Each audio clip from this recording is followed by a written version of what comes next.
درود پاک ویسے ہر دن پڑھیں، سبحان اللہ، برکتیں ہی برکتیں ہیں، مگر جمعے کے دن اللہ اکبر۔ آپ جب درود کے فضائل احادیث کی کتابوں میں دیکھتے ہیں نا، تو باقاعدہ الگ چیپٹر باندھا محدثین نے، یعنی عام درود پاک کے فضائل لکھے، پھر ایک آپ کو درود پاک کی فضیلت کی کتاب میں الگ چیپٹر ملے گا کہ جمعے کے دن درود پڑھنے کے فضائل، یعنی اتنی حدیثیں ہیں اسپیشلی فرائیڈے کے لیے، جمعے کے دن کے لیے۔ بڑی مشہور حدیث میرے آقا علیہ الصلوۃ والسلام فرماتے ہیں، جس کا مضمون ہے کہ جو کوئی شخص جمعہ کے دن 200 بار درود پاک پڑھے، اس کے 200 برس کے گناہ معاف کر دیے جاتے ہیں۔ اب یہ کتنی پیاری حدیث ہے۔ ایک اسی طرح کی حدیث، یہ بیسیکلی کثرت سے بتانے کے لیے، انکریج کرنے کے لیے کہ درود اس دن زیادہ پڑھے جائیں، گناہوں کی معافی کا ایک ایسا سبحان اللہ سلسلہ ہے۔ ایک اور حدیث پاک ہے جس کا مضمون ہے جو جمعہ کے دن 80 بار درود پاک پڑھے، اس کے 80 برس کے گناہ معاف کر دیے جائیں گے۔ تو یہ دن تو سبحان اللہ گناہ گاروں کی بن آتی ہے، گناہ گاروں کو موقع دیا جاتا ہے کہ پورے ہفتے میں اگر کوئی کمزوری رہ بھی گئی ہے تو اب جمعہ آ گیا ہے، اب درود پڑھ لو، اب تلاوت کر لو، اب دعائیں کر لو، اب اللہ سے رجوع لے آؤ۔ یہ جمعے کا دن سبحان اللہ، مفتی احمد یار خان نعیمی رحمت اللہ تعالی علیہ فرماتے ہیں، جمعہ کے دن کوئی نیکی کی جائے، اللہ کی بارگاہ میں جمعے کا شرف اور مقام اتنا اعلیٰ ہے کہ جمعہ کی ایک نیکی 70 گنا اس کا ثواب عطا کیا جاتا ہے، ملٹی پلائی بائی 70۔ سوچئے، اب سمجھدار لوگ بیٹھے ہیں، کاروباری لوگ بھی بیٹھے ہوں گے، ہمارے یہاں نارملی سپر اسٹور پہ یا کسی جگہ پر مارکیٹس وغیرہ میں اسکیم لگتی ہیں، 25% discount, 50% discount, buy 1 get 1 free, ایک خریدو دوسرا فری۔ لوگ گرمیوں کی چیزیں سردیوں میں خرید لیتے ہیں، ارے بھائی ابھی تو گرمیاں، ابھی سے جیکٹ خرید لی ہے یار، سستا مل رہا تھا، ایک فری مل رہا تھا، سردیوں میں کام تو آئے گا نا، چلو لے لو بھائی۔ سردیوں میں گرمیوں کی چیزیں خرید رہے ہوتے ہیں، کیوں؟ سستا۔ ہم دنیا کے نفع کے لیے، دنیا کے بینیفٹ کے لیے ٹریول بھی کرتے ہیں، جا کر خرچ بھی کرتے ہیں۔ مجھے اچھی طرح یاد ہے، افریقہ کے غالباً ایک ملک میں تھا، تو بارڈرز ملے ہوئے ہوتے ہیں، ہم بارڈر ہم نے کراس کیا، ایک ملک کا جیسی بارڈر کراس کیا، بارڈر کراس کرتے ہی ایک بہت بڑا ویرانہ تھا لیکن بہت بڑا شاپنگ مال بنا ہوا اور گاڑیوں کی قطاریں۔ تو میں نے اسلامی بھائی سے پوچھا، یار اس ویرانے میں اتنا بڑا شاپنگ مال اور اتنی گاڑیاں؟ تو انہوں نے وجہ پتہ کیا بتائی، کہتے جس ملک کے بارڈر کے ساتھ یہ سٹور ہے نا، اس ملک میں ٹیکس ہے، یہ ملک ٹیکس فری ہے۔ اچھا، اس ملک نے اپنے بزنس کو چلانے کے لیے اپنے ملک کے اندر مال بنے ہوں گے، ایک اسپیشل مال یہاں بنا دیا تاکہ اس ملک والے سفر کر کے آئیں اور پورے مہینے کا سامان اس سٹور سے لے کے واپس چلے جائیں، صرف ٹیکس بچانے کے لیے ایک مہینے کا سامان۔ اچھا، گاڑیوں کی لائنیں۔ اب بتاؤ یار، ہم دنیا کمانے کے لیے، سفر کرنے کے لیے تیار ہیں، نفع کمانے کے لیے، وقت دینے کے لیے تیار ہیں، ہر جمعے اسکیم اناؤنس ہے، ایک نیکی کرو 70 گنا ثواب کماؤ گے۔ بتاؤ کیا ذہن ہونا چاہیے کہ یار بس جمعے کا دن تو قرآن پڑھوں گا، درود پڑھوں گا، صدقہ کروں گا۔ سبحان اللہ، ڈھونڈ ڈھونڈ کے ہمارے صحابہ علیہم الرضوان ڈھونڈ ڈھونڈ کے نیک اعمال کرتے تھے کہ یہ بھی عمل کر لوں، یہ بھی کر لوں، اور جمعے کے دن اسپیشلی۔ تو اللہ کرے ذہن میں یہ بات بیٹھ جائے کہ میں نے جمعے کو زیادہ نیکیاں کرنی ہیں۔ اچھا، اب اس پہ میں ایک اور مشورہ دیتا ہوں۔ مثال کے طور پہ آپ نے ذہن بنایا ہوا ہے کہ یار پیر والے دن جو ہے نا، میں نے کسی مریض کی عیادت، رشتہ دار ہے وہاں جانا ہے، یا میں نے جناب سیٹرڈے یا سنڈے کوئی صدقہ خیرات کرنا ہے، کسی کی ہیلپ کرنی ہے، آپ نے کوئی نیکی پلان کی ہوئی ہے ہفتہ اتوار پیر منگل میں، تو کوشش کر کے اس کو جلدی کریں اور فرائیڈے میں کر لیں۔ ایک پوائنٹ آپ نے دیکھا، میں نے یہ نہیں کہا کہ اس کو اگلے جمعے کریں، ہاں ڈیلے نہ کریں، تھوڑا جلدی کر کے اس جمعے کو کریں تاکہ 70 گنا جو ہے وہ اس میں ثواب کما لوں، برکتیں حاصل کر لوں۔ تو اللہ کرے کہ میں اور آپ نیکیوں کے حریص بن جائیں۔ نیکیوں کی جو لالچ ہے نا، لالچ میں یہ بھی کر لوں، میں یہ بھی کر لوں، میں سجدہ بھی کروں، میں تلاوت بھی کروں، میں صدقہ بھی دوں، یہ تو نصیب والوں کو ملتا ہے۔ اور صحابہ کرام میں ہمیں نظر آتا تھا، پیچھے نہیں ہٹتے تھے صحابہ، ہمیں اعلان کیا جا رہا ہے کہ یہ موقع ہے، یہ نیکی ہے، اور پھر بھی کوئی نظر نہیں آتا۔ اللہ کرے کہ یہ جذبہ، کیونکہ یاد رکھو جس طرح کاروباری لوگ کہتے ہیں نا سیزن ہے نیکیاں کر لو، بالکل اسی طرح جب تک میری اور آپ کی سانسیں باقی ہیں نا، نیکیوں کا سیزن جاری ہے۔ جتنی نیکیاں کمانی ہے کما لو، یہ مائنڈ سیٹ بنا لو کہ یار پتہ نہیں کب مر جاؤں، اور نیکی اور نیکی۔ جس طرح پیسے کمانے کا ذہن ہوتا ہے نا، اللہ کرے اس سے زیادہ میرا اور آپ کا نیکیاں کمانے کا ذہن ہو جائے، یار تھوڑی اور نیکی کما لو، تھوڑی اور. مثال کے طور پہ آپ کہیں جا رہے ہیں، کسی نے کہا ذرا بیٹھیے 10 منٹ بعد وہ بھائی آئیں گے. اب ہم 10 منٹ کس طرح گزارتے ہیں؟ موبائل نکالا اور جناب دیکھنا شروع. 10 منٹ کیا 15 منٹ بھی گزر جائیں پتہ نہیں چلے گا. لیکن یہ 15 منٹ میں کیا ملا آپ کو؟ شاید گناہ ہی ملے ہوں گے، کیونکہ ہمارے موبائل میں تو بہت ساری چیزیں ایسی ہیں یا تو حرام دکھا دیتی ہیں یا حرام سنا دیتی ہیں. لیکن اگر نیکیوں کا ذہن ہو تو بندہ سوچے یار 10 منٹ میں تو میں سورہ یاسین پڑھ سکتا ہوں، 10 قرآن کا ثواب ہے. موبائل میں قرآن پاک ڈاؤن لوڈ ہو، قرآن شریف نکالا اور یاسین شریف پڑھ لی، ویٹنگ ایریا کے اندر 10 قرآن کا ثواب کما لیا. اگر یہ مائنڈ سیٹ ہو بندہ کہ یار اتنی دیر میں تو 100 بار درود پاک پڑھ لوں گا. اور آقا علیہ الصلوۃ والسلام فرماتے ہیں جو 100 بار درود پاک پڑھے اس کی دونوں آنکھوں کے درمیان لکھ دیا جاتا ہے کہ یہ بندہ دوزخ کی آگ اور نفاق سے بری ہے. 5 منٹ 10 منٹ میں میں اتنی نیکیاں کما سکتا ہوں. لیکن مائنڈ سیٹ ہی نہیں ہے، گھنٹوں ضائع کر دیں گے، نیکی کمانے کا ذہن نہیں بنتا. اگر یہی 10-15 منٹ میں مجھے پیسے ملنے ہوتے تو بتاؤ ہم کیا کرتے؟ اللہ کرے دل میں اتر جائے میری بات. تو بہرحال جمعہ کا دن یہ بہت کمال کا دن ہے. ہر جمعے کے دن آپ کو اونٹ صدقہ کرنے کا ثواب مل سکتا ہے. ایک اونٹ کتنے کا آتا ہے؟ 1.5-2 لاکھ روپے کا تو ہوتا ہے. 2 لاکھ روپے ہر جمعے کو صدقہ کرو. مہینے کے ہو گئے 8 لاکھ روپے. بندہ بولے غریب آدمی 8 لاکھ ہر مہینے؟ جی جناب، ہر مہینے 8 لاکھ کم و بیش آپ صدقہ کرنے کا ثواب کما سکتے ہیں. کیسے؟ کتنا آسان.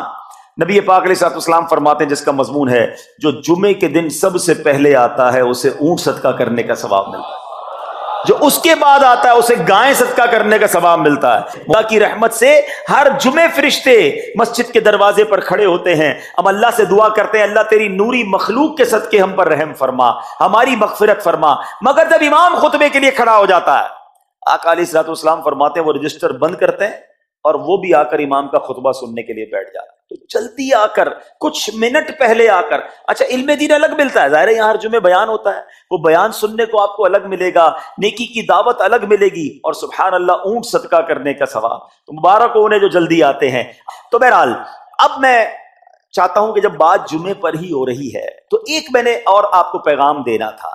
جمعے کو خطبہ دیا جاتا ہے، سالوں سے خطبہ سن رہے ہیں. مجھے اچھی طرح یاد ہے جب میری عمر شاید 17-18 سال تھی تو سن کر آدھا خطبہ تو مجھے اسی وقت یاد ہو گیا تھا. اب شاید پونا یاد ہو گیا ہوگا. آپ میں سے بھی کئیوں کو 60-70-80% خطبہ یاد ہوگا کیونکہ ہر جمعے سنتے ہیں. مگر کس کو یہ تجسس ہوا کہ یہ ہر جمعے امام صاحب پڑھتے ہیں، اس میں پیغام کیا ہے، اس کا ترجمہ کیا ہے، اس میں ہمیں کیا جاتا ہے؟ بس سر جھکاتے ہیں، ہاتھ باندھتے سنتے رہتے ہیں، کچھ سو بھی جاتے ہوں گے. ارے اللہ کے بندو سوچو تو صحیح کہ ہر جمعے کو سنتا ہوں، آدھا پونا یاد بھی ہو گیا، پیغام کیا ہے؟ 2 باتیں، ایک حدیث پاک اور ایک خوبصورت پیغام ہر جمعے کو آپ سنتے ہیں. ٹھیک ہے، حدیث ذرا سنیے گا. اللہ کے حبیب علیہ الصلوۃ والسلام فرماتے ہیں البر لا یبلا والذنب لا ینسا والدیان لا یموت. سنے ہوئے نا یہ الفاظ؟ ایسا لگ رہا ہے کہ یار یہ الفاظ تو کانوں میں ہر جمعے آتے ہیں. ٹھیک ہے، آگے فرمایا اعمل ما شئت کما تدین تدان. یہ حدیث ہے. ٹھیک ہے، اس کے بعد قرآن کی ایک آیت تلاوت ہوتی ہے فَمَن يَعْمَلْ مِثْقَالَ ذَرَّةٍ خَيْرًا يَرَهُ وَمَن يَعْمَلْ مِثْقَالَ ذَرَّةٍ شَرًّا يَرَهُ. یہ کانوں نے کئی بار، کہوں کہ سینکڑوں بار سنے ہیں، مگر اس میں پیغام کیسا ہے؟ دل ہلا دینے والا پیغام، بڑا سمجھانے والی بات ہے اس حدیث میں. البر لا یبلا. میرے آقا فرماتے ہیں نیکی پرانی نہیں ہوتی، کرتے جایا کرو. یہ نیکی تمہارے اکاؤنٹ میں جمع ہو رہی ہے. میں اور آپ بھول جائیں گے، میرا رب نہیں بھولتا. اس کے خزانے بڑے ہیں. جہاں نیکی پرانی نہیں ہوتی نا، اب اگلا جملہ سنو وَالذَّنبُ لَا يُنسَى. گناہ بھلایا نہیں جاتا. میں اور آپ بھول گئے. افسوس یہ ہے، عجیب کہانی ہے. یہ تو ایک عجب الگ ٹاپک ہے کہ آج جس سے ملاقات کرو اس کو 15 سال 20 سال 25 سال پرانی نیکیاں یاد ہیں. لوگ ملتے ہیں کہتے ہیں 1990 میں حج کیا تھا، 95 میں عمرہ کیا، 2002 میں فلاں مسجد بنائی. آپ کی دعوت اسلامی کے قافلے میں بھی 2005 میں گیا تھا. ساری نیکیاں 15 20 سال پرانی یاد ہیں. گناہ کل جھوٹ بولا تھا یاد ہے؟ کل رات کو بدنگاہی ہو گئی تھی وہ یاد ہے؟ پرسوں غیبت کی تھی وہ یاد ہے؟ سالوں تو چھوڑو، ہم گھنٹے پہلے کا گناہ بھول جاتے ہیں. مگر حدیث ڈرا رہی ہے، سمجھا رہی ہے کہ دیکھو وَالذَّنبُ لَا يُنسَى.